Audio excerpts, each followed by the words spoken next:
Hi, my name is Gabe Hordos. I was the supervising animator for Toothless on DreamWorks How to Train Your Dragon. Today we're actually going to try and draw him. He's a little complicated, so I'm going to try and draw in very simple stages that I hope you can follow along. And at the end of it, I hope we get something that looks really cool.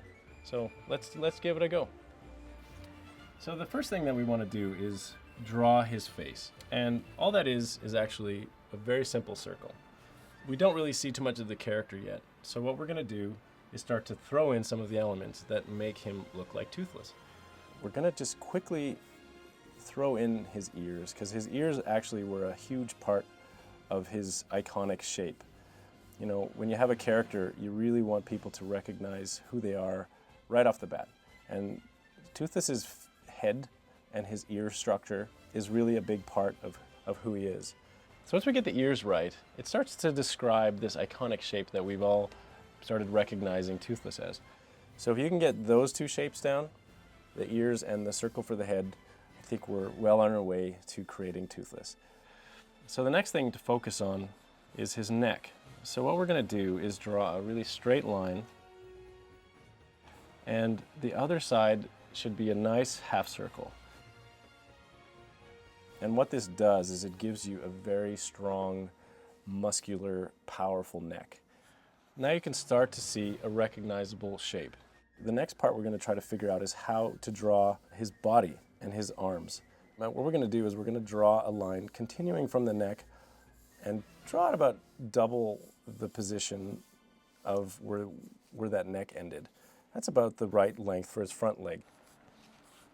And then as we do that, we're going to draw the back shape. And as we did the neck, where the one side has a curve and the one side has a straight line, we're going to do a similar thing for his back. And this might seem complicated, but if you just get that shape working, we're going to be totally on par with how Toothless looks. So it's that half circular shape that's going to start describing who he is. And then this is going to be the ground. Now Toothless has huge wings. They're like 3 times the size of his body. And his wing always has a shoulder, which is this little thing, this little half circle here, which goes into a little bit of a straight line. And then his elbow, just think of it like a real arm, where you have your shoulder and you have your elbow, and it bends into his wrist or his fingers. And then that actually curves all the way back, all the way down to the ground, because he's got these huge, ginormous wings that allow him to fly at these massively intense speeds that he does. On the other side, right where that neck met the beginning of the shoulder, we're going to draw a half of a sausage, which will be his other wing. The next thing to do is to figure out his tail. His tail is the most important part of his body, the most important part of him being able to fly. And we're going to draw the part that's actually broken. So let's be careful when we draw that tail fin.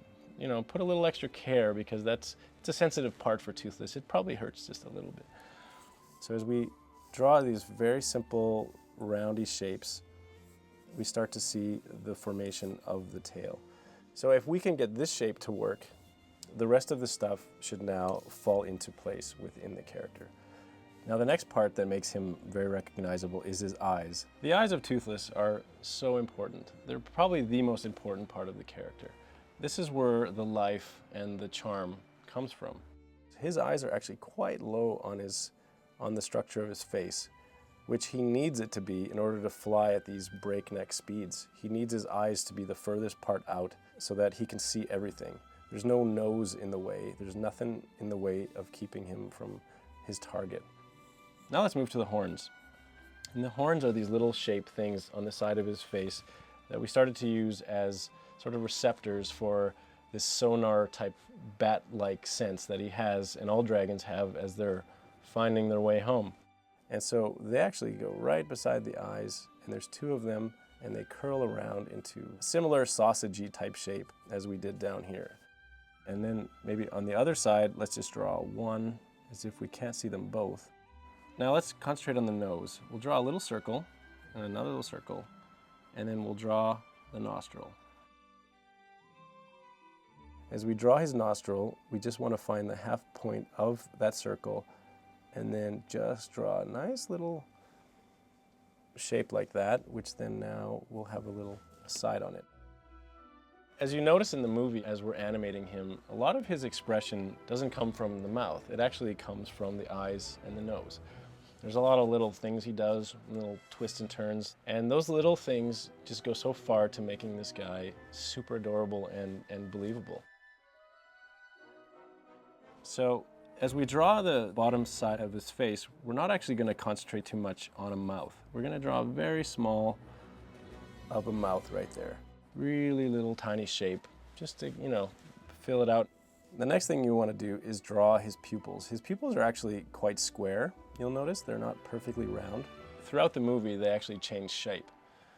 When he's angry or intense, we tried to keep them really thin, and as he becomes more friendly with Hiccup and becomes best friends with Hiccup, we started to dilate them and make them a little bigger. And this just makes him that much cuter. He's got a hint of an eyebrow, which are more of a mass of muscle that would just squish down his eyes when he has to get intimidating. But when he's happy or friendly, we didn't really do too much with them. We just let the shape of his eye do subtlety for his emotions. All we have to do now is start to fill in the blanks. On the top of his head, there are some little spikes. He's got, I'd say, 5 or 6 little spiky type things. Another little thing that we always tried to do was have a very subtle difference in the shape of these top horns. One is a little bit taller than the other so that they didn't twin or they didn't look exactly the same.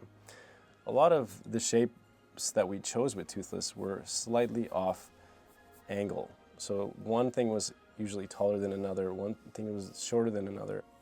All we have to do now is start to fill in the body. So let's draw the legs, and as we come down all the way, we'll draw the ground and his toes.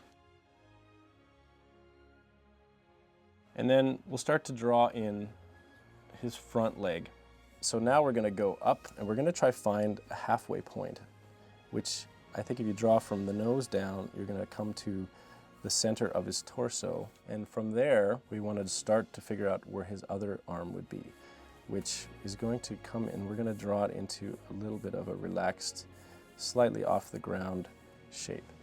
So now we have the idea of one leg and the shape beginning for the other leg. And we're going to fill in this other leg here.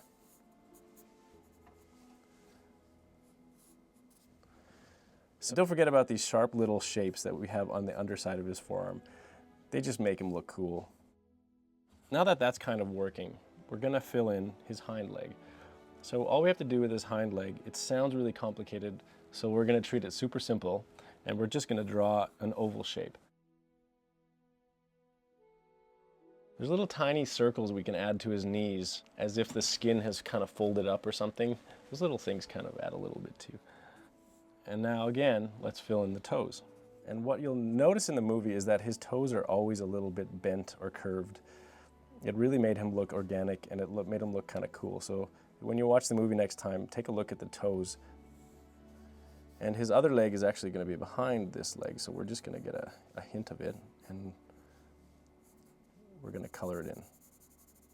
So now that we have all those shapes kind of working, you get a really good sense that Toothless is starting to become recognizable. So what we want to do then is just quickly finish off the shoulder as if it's the underarm of his wing that goes all the way up to meet that corner, and then it shoots up. So let's just draw that shape. But on the underside, we'll actually draw the wing fingers and the shape of kind of like a bat wing, where they just have these nice little curves as those fingers would go up. So now let's figure out, as we go and fill in the tail, he's actually got little spiny type things that go all the way down his back, which we don't see in this pose, and onto the tail.